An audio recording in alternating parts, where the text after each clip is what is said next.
आज की क्लास में जो कि एनसीईआरटी का चैप्टर 6 है उसके बारे में पढ़ेंगे। उसमें कुछ सबसे पहले कुछ डिफिनेशंस है। लाइंस क्या होता है, लाइंस और एंगल्स का डिफिनेशन पढ़ें। पहले देखते हैं कुछ डिफिनेशंस के बारे में। पहला क्या है, सबसे पहले लाइंस एंड एंगल के बारे में पढ़ें तो लाइन के बारे में पढ़ेंगे। तो लाइन क्या होता है, लाइन का पहले भी हम पढ़ चुके हैं कि लाइन जो होता है, लाइन अगर दो पॉइंट है तो दो पॉइंट से एक लाइन ड्रॉ करेंगे तो लाइन का केवल लेंथ होता है। जैसे इसको नाम दे दो ए बी। अब लाइन का लाइन का पहचानने का क्या है कि इसका दोनों साइड में एरो होगा। एरो कहने का मतलब क्या है कि यहाँ पे इसका एंडिंग पॉइंट नहीं है, इसको और आगे भी बढ़ाया जा सकता है दोनों डायरेक्शन में। तो ये हो गया लाइन। लाइन का डिफिनेशन क्या हो गया कि लाइन का नेग्लिजिबल ब्रेथ इसका कुछ नहीं होता, सिर्फ लेंथ होता है। तो इसको डिनोट कैसे करते हैं, लाइन को डिनोट करते हैं बस ए बी, जो डिस्टेंस है ए और बी दो पॉइंट है उसको हम ए बी अगर लिख देंगे तो ये लाइन का रिप्रेजेंटेशन हो जाएगा। अब दूसरा कह रहा है लाइन सेगमेंट। तो लाइन सेगमेंट क्या होता है, लाइन सेगमेंट लाइन का ही पार्ट होता है। लाइन तो इनफाइनाइटली तक प्रोड्यूस किया जा सकता है, उसका कोई मतलब कहीं पे एंडिंग पॉइंट नहीं होता है। लेकिन अगर इसी लाइन का एक पार्ट ले ले छोटा सा और जिसका एंडिंग पॉइंट हो, दो एंड पॉइंट हो, दोनों साइड में एंड पॉइंट हो, तो उसको हम लोग क्या बोलेंगे, लाइन सेगमेंट। जैसे ए बी, अब पॉइंट इसका एंड पॉइंट, एक पॉइंट ए है दूसरा पॉइंट बी है। अब देखो तो इसमें भी एक पॉइंट ए था दूसरा पॉइंट बी था, लेकिन ये दोनों इसका एंडिंग पॉइंट नहीं था। यहाँ पे ये दोनों एंडिंग मतलब इसके बाद इसको आगे प्रोड्यूस नहीं किया जा सकता। यहाँ पे आकर के ए पॉइंट और बी पॉइंट पे लाइन टर्मिनेट हो जा रहा, मतलब बंद हो जा रहा है, इसको आगे बढ़ाया नहीं जा सकता है। तो इसलिए इसको बोलेंगे लाइन सेगमेंट। अब लाइन सेगमेंट का रिप्रेजेंटेशन कैसे करेंगे, लाइन सेगमेंट का जो लाइन का रिप्रेजेंटेशन है, जो इसमें लाइन का भी रिप्रेजेंटेशन दोनों पॉइंट से किए थे, इसमें भी दोनों पॉइंट से करेंगे, लेकिन इसके ऊपर एक बार लगा देंगे। इसका मतलब क्या हुआ है, लाइन सेगमेंट का रिप्रेजेंटेशन हुआ। तीसरा में क्या करा, तीसरा है रे। तो रे भी, रे और लाइन सेगमेंट दोनों लाइन का ही पार्ट होता है। लाइन सेगमेंट में दो एंड पॉइंट था, रे में अगर एक एंड पॉइंट हो, जैसे ए जो है एक एंड पॉइंट है और बी मतलब इसको आगे का डायरेक्शन में कहीं भी बढ़ा सकते हैं, तो ये क्या हो गया, एक रे का एग्जाम्पल हो गया। और रे को कैसे डिनोट करेंगे, ए बी और ऊपर में एक लाइन बना देंगे जिसमें एक तरफ एरो लगा हुआ होगा। तो इसको हम क्या बोलेंगे, रे बोलेंगे। जिधर साइड में लाइन टर्मिनेट मतलब जिधर साइड में एंड हो जाएगा उधर तो एरो लगाएंगे नहीं, जिधर साइड में एंड नहीं रहेगा उस पॉइंट पे एरो लगाएंगे। अगर ए के साइड ये वाला बी एंडिंग पॉइंट रहता, सपोज करो कि जैसे दूसरा रे ले रहे हैं, बी इसको एंड पॉइंट मान रहे हैं, तो इसका हम रिप्रेजेंटेशन कैसे करते हैं, बी से ए की ओर, इसका बी ए मतलब कि बी इसका एंड पॉइंट है ए प्रोड्यूस किया जा सकता है। या फिर इसी को हम क्या कर सकते थे, ए बी और ये जो ऊपर वाला एरो देते हैं इसको अपोजिट डायरेक्शन में देते हैं। तो ये हो गया रे का डिफिनेशन। अगला क्या कह रहा है, कोलिनियर पॉइंट। अब कह रहा है कि तीन और more point lie on the same line. Suppose करो क्या हम लेते हैं, तीन पॉइंट ले लेते हैं पी क्यू और आर।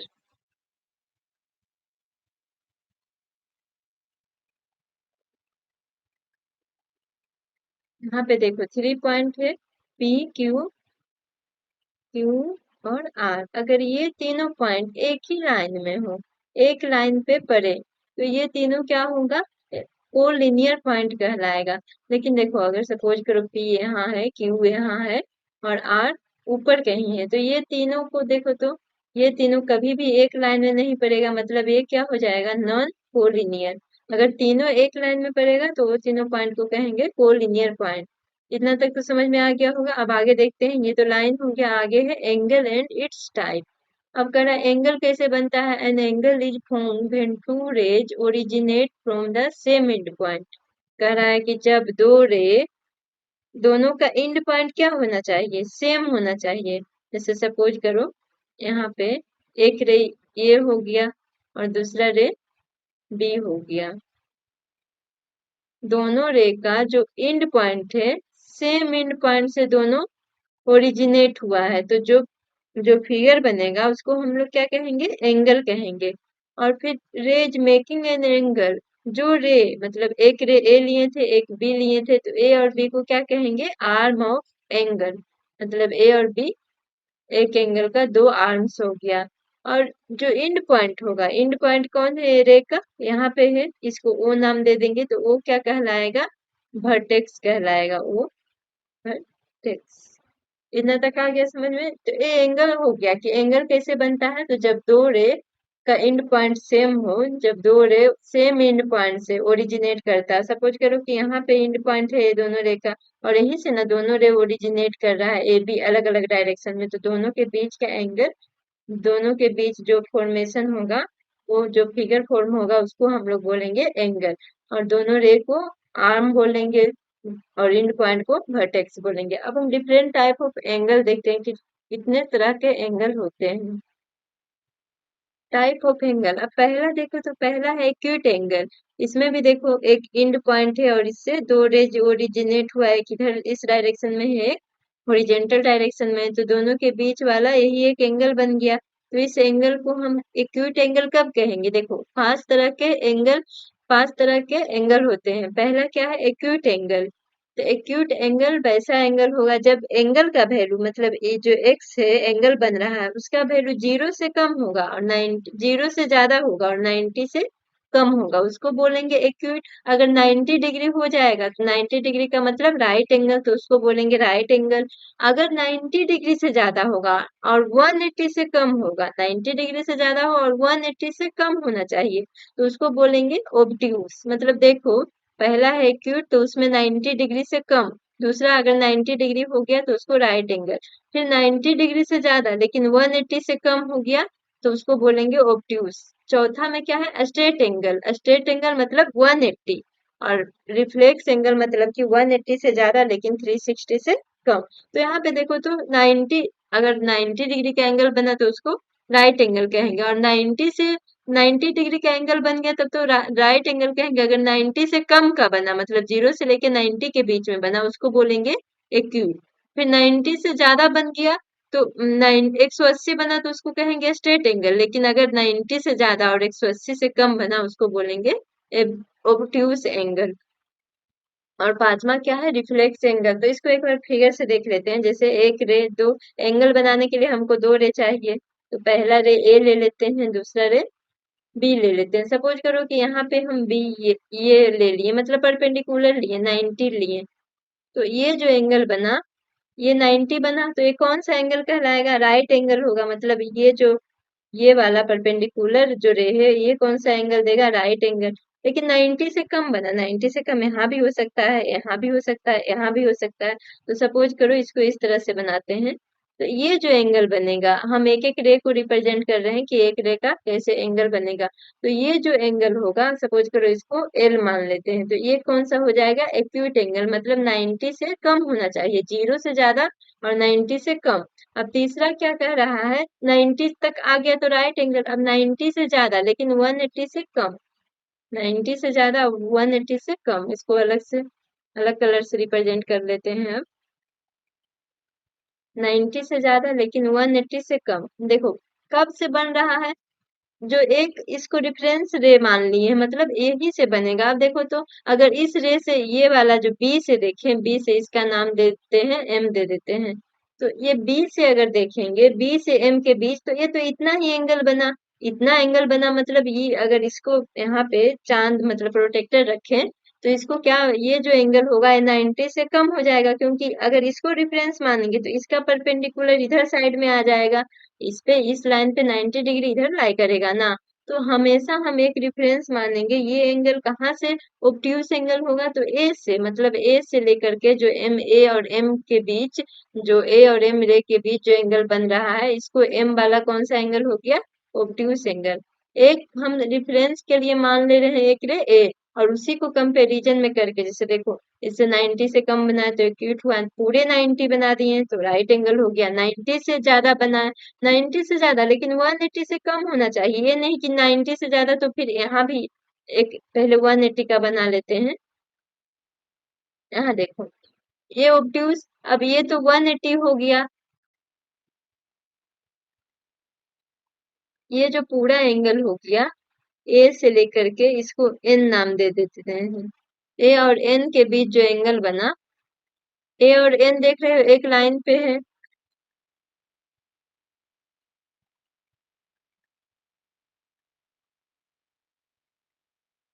इस पॉइंट का हम नाम दे देते हैं एन, इस रे का। तो ए से जो एन के बीच का एंगल बना, ये कितना हो गया? 180 डिग्री का। तो देखो, तो अब यहाँ पे हमें ऑब्ट्यूज एंगल कह रहे थे, तो ऑब्ट्यूज एंगल 90 से लेकर 180 के बीच होना चाहिए। अगर यहाँ पे कोई लाइन ड्रॉ करें, जैसे सपोज करो यहाँ पे कोई लाइन ड्रॉ करते हैं हम, एंगल,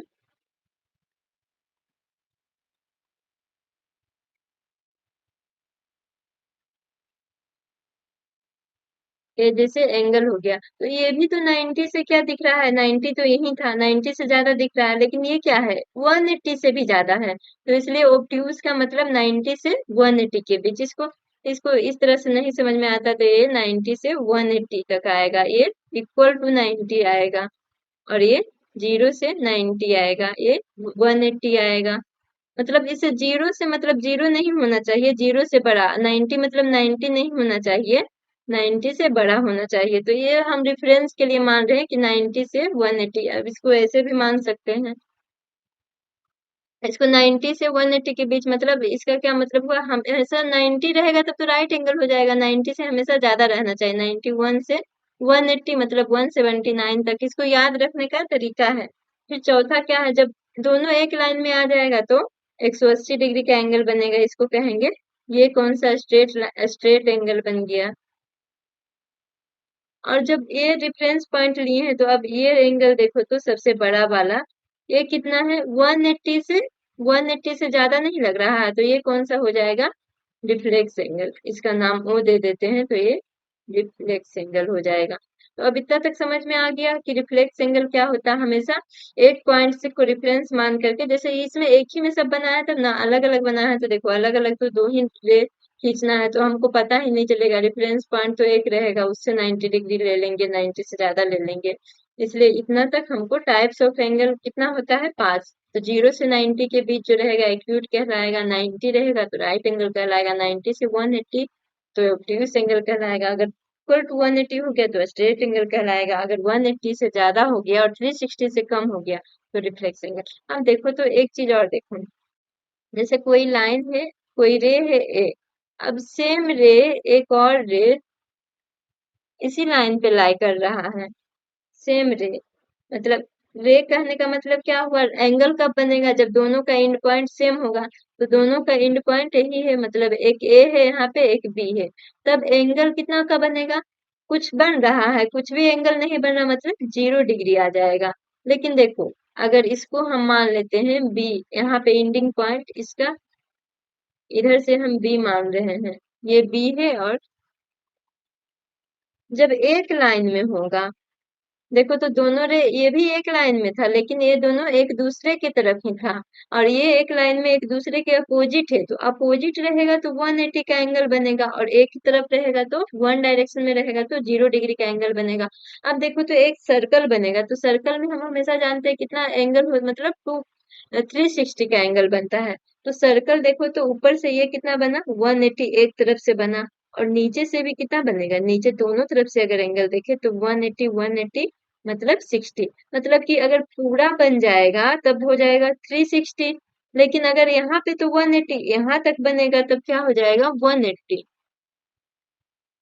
यहाँ तक बनेगा तो 180 आ जाएगा। और इससे अगर 180 से हम ज्यादा लें, जैसे 180 से ज्यादा यहाँ भी आ सकता है, यहाँ भी आ सकता है, 180 से ज्यादा ये भी हो सकता है। तो ये सब जो एंगल बनेगा, सपोज करो कि सबसे बड़ा वाला को रिप्रेजेंट कर देते, तो ये एंगल बनेगा। या फिर ये छोटा वाला जो एंगल बनेगा, मतलब 180 से जैसे ही ज्यादा हुआ और 360 से कम हुआ तो उसको हम लोग रिफ्लेक्स एंगल बोल देंगे। इतना तो सबको समझ में आ गया होगा। आगे देखते हैं, अभी तक सिंगल एंगल के बारे में पढ़े थे, एक एक एंगल ले रहे थे, अब दो एंगल का रिप्रेजेंटेशन करना सीखेंगे। मतलब दो एंगल का क्या होगा? तो आप कह रहा, पहला देखो, तो दो एंगल में पहला आता है कंप्लीमेंट्री एंगल। तो दो एंगल का रेफरेंस लेकर के इसमें देखेंगे। तो कंप्लीमेंट्री एंगल के लिए पहला हम कंप्लीमेंट्री वाला देख लेते हैं। कंप्लीमेंट्री एंगल के लिए हम क्या बनाएंगे? दो रे बनाएंगे, जैसे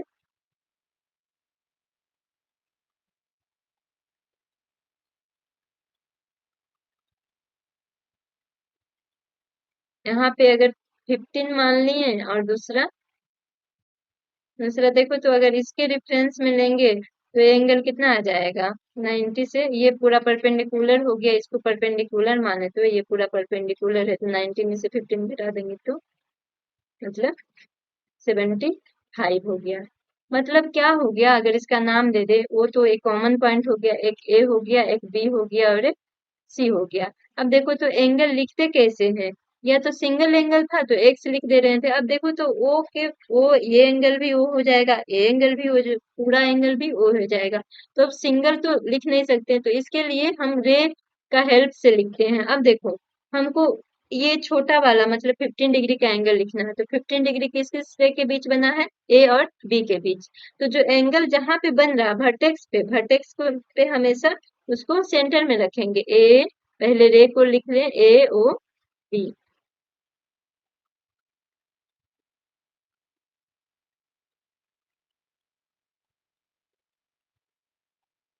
एंगल ए ओ बी। और दूसरा एंगल जो है कौन सा हो जाएगा, एंगल ए 15 आ गया। अब ये एंगल कितना आ जाएगा, बी ओ सी। एंगल बी ओ सी, देखो तो 75 किसके किसके बीच बना है, बी और सी रे के बीच। तो एंगल को हमेशा वो एंगल कहाँ पे बन रहा है, वो पॉइंट पे, तो एंगल को हमेशा सेंटर में रखेंगे, बाकी दोनों रे का जो नाम होगा उसको हम आगे पीछे रख सकते हैं। बी और सी को हम सीओ बी भी लिख सकते हैं, बस जो एंगल है उसको सेंटर में रखना मस्ट है। तो बी ओ सी कितना आ गया 75। अब ये दोनों को अगर ऐड करें तो ये 90 डिग्री आ जाएगा। जैसे ही ये 90 डिग्री आया, इसका मतलब क्या है कि कोण ए ओ बी, मतलब angle A O B and angle B O C are complementary हो जाएगा, कंप्लीमेंट्री टू ईच अदर।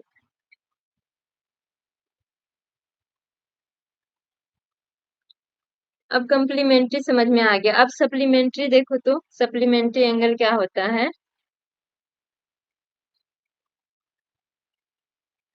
जैसे देखो सप्लीमेंट्री एंगल में two angle whose sum is 180, जैसे यहाँ पे 90 हो रहा था, यहाँ पे सम क्या होना चाहिए, 180 होना चाहिए। तो इसको हम लोग रिप्रेजेंट कर लेते हैं फिर से ग्राफ।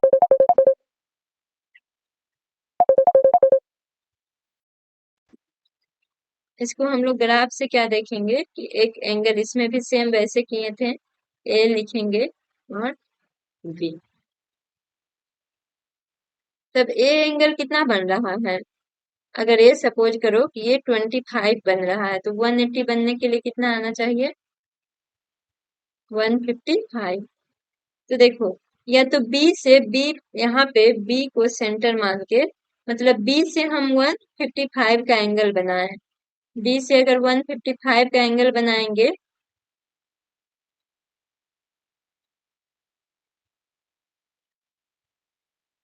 तो बी से 155 का एंगल बनाएंगे तब यहाँ पे आएगा। तो अब इसमें कितना एंगल बन गया, इसमें भी देखो 3 एंगल बना, इसको इसको नाम कैसे देंगे, एक तो ए ओ बी जो है 25 डिग्री, और दूसरा क्या है एंगल बी ओ सी जो कि 155 डिग्री। अब ये दोनों को ऐड करो, तो ये दोनों को ऐड करने पे आ जाएगा 180। जैसे ही 180 आ गया, मतलब क्या हो जाएगा, ये दोनों both are both are supplementary angle, मतलब ये दोनों हो जाएगा सप्लीमेंट्री एंगल। अब एक चीज और देखो, ये तो हमको यहाँ से देखने से ही पता चल रहा है क्या, ए में एक चीज और हम इसमें ऐड कर रहे हैं कि ये तो देखने से पता चल रहा है कि ये 25 है, ये 155 है, तो 180 बनेगा, तो ये दोनों सप्लीमेंट्री होगा। ऐड होना चाहिए हमेशा वो दोनों का सम। एक और एग्जांपल से इसको थोड़ा डिटेल्स में समझते हैं। देखो, एक एंगल हम ए ले रहे हैं, बी ले रहे हैं, एक रे ए बी लिए, यहाँ पे 25 बना है। फिर दूसरा रे हम ले रहे हैं, सपोज करो दूसरा 155 का बनाना है, तभी होगा कंप्लीट। तो अब हम ए से ही क्या करेंगे, 155 का एंगल ड्रॉ कर लेंगे। ये सी हो गया, इसका वर्टेक्स हो गया ओ। तो अब देखो तो इसमें भी कितना एंगल बन रहा है, एक बन रहा है angle A O D equal to 25 degree. दूसरा एंगल कितना बन रहा है, एंगल ए ओ सी, मतलब कंप्लीट एंगल बन रहा है 155 डिग्री। और एक और एंगल बन रहा है, एक और कौन सा एंगल बन रहा है, तो एक ये वाला एंगल देखो, ये एंगल कितना हो जाएगा, इसको इधर लिखते हैं, एंगल बी ओ सी। तो अब बी ओ सी देखो, तो बी ओ सी कितना आ जाएगा, 155 में से 25 घटा देंगे, पूरा है 155 ना, में ये है 25, तो बाकी जो बचेगा मतलब 130 बच जाएगा। तो एंगल बी ओ सी कितना हो रहा है, 130 के। तो अब देखो, तो एंगल बी और सी में 25 जोड़ेंगे तो 80 नहीं आएगा, 155 में अगर 130 जोड़ेंगे तो भी 80 नहीं आएगा।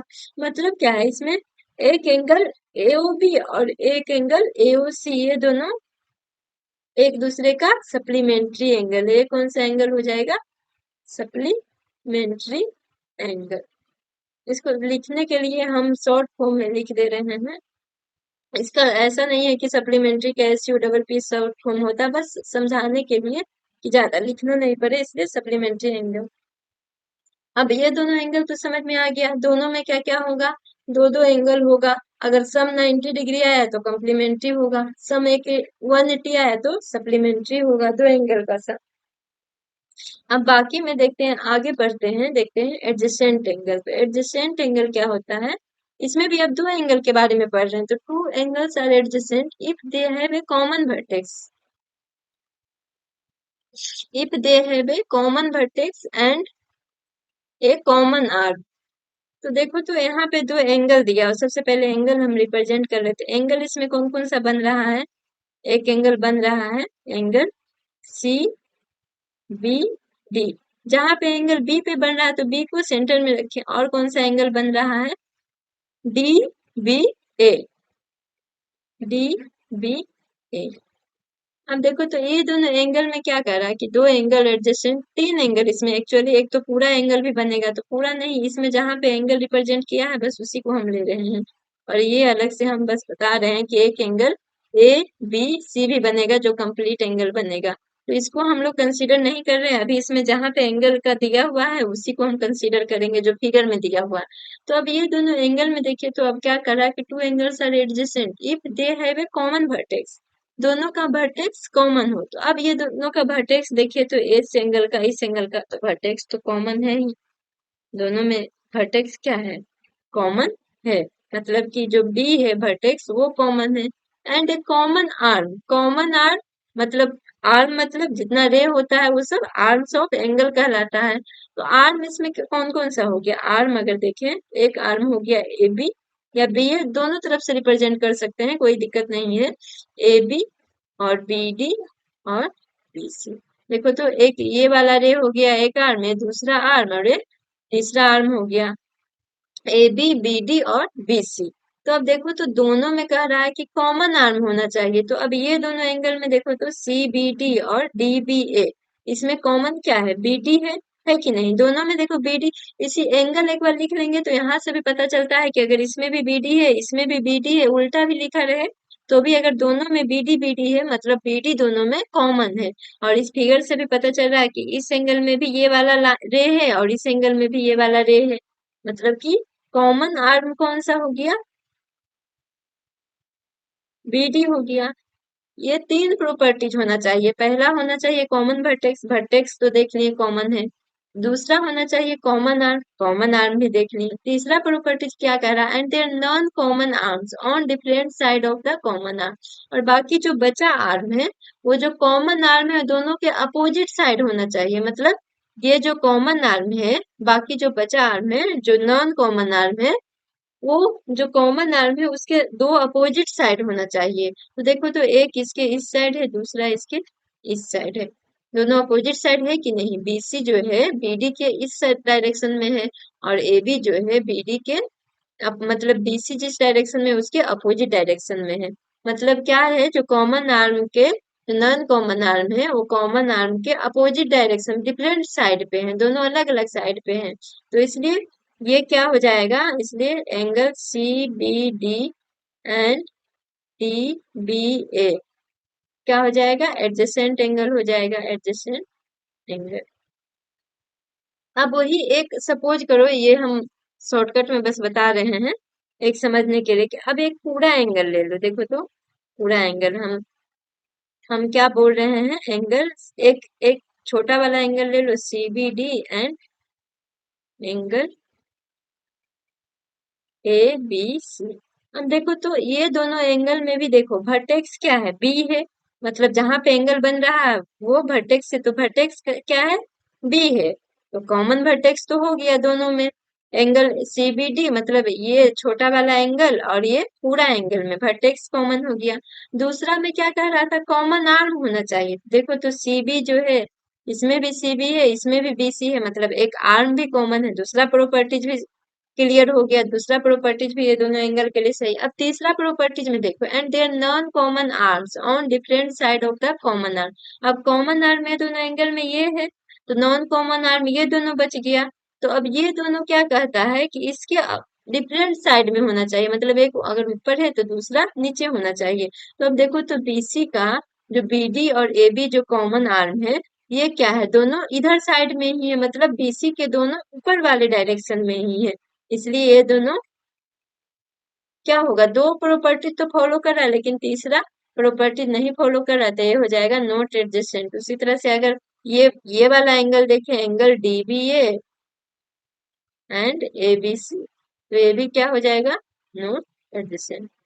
एडजेसेंट एंगल तो समझ में आ गया होगा। अब आगे देखते हैं, आगे क्या है,